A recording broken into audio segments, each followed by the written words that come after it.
چوتھا دور جس کی نئی شکل صرف بدل گئی ہے، پورے عالم اسلام میں حکومت میں وہی لوگ بیٹھے ہیں، عدل بدل وہ کرواتے رہتے ہیں۔ ایک زیادہ بدنام ہو گیا یا ہو گئی، چلو اس کو ہٹاؤ دوسرا لے آؤ، کچھ دنوں کے بعد اس سے زیادہ بدنام ہو جائے گی یا ہو جائے گا، تیسرے کو لے آئیں گے۔ الیکشن کراتے رہو، یہ اسی میں مگن رہے۔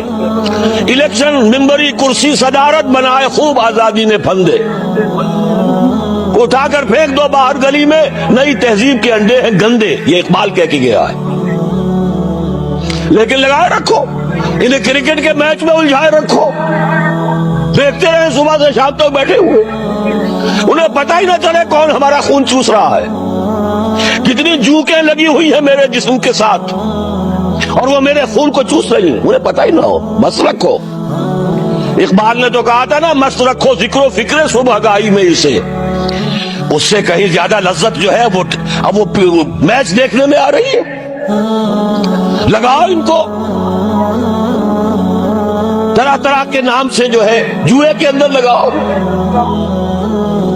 یہ تمام دھندے اس لیے ہیں، یہ اس میں مگن رہے حیوانوں کی طرح کا۔ اور یہ بھی نوٹ کر لیجئے، یہ بھی ان کے پروٹوکولز میں ہے، اخلاقی اعتبار سے انہیں کرپٹ کر دو، انہیں تمیز ہی نہ رہے بیٹی میں اور بیوی میں، انہیں تمیز نہ رہے مرد اور عورت میں۔